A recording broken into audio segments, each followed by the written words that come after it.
Tem certeza da sua salvação em Cristo? Sim. Sim. Por quê?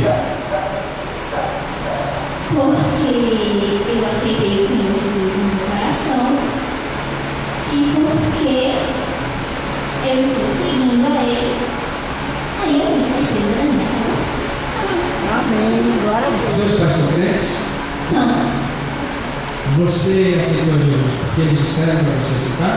Não. Com certeza? Com certeza.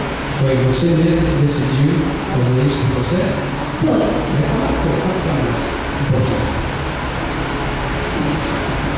Um dia você levantou a mão, pegou seu Jesus, foi em casa, foi aqui na igreja.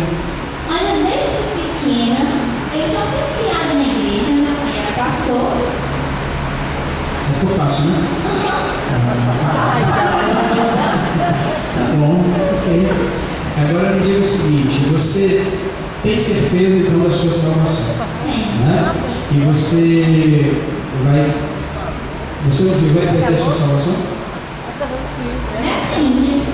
Depende de quê? Pra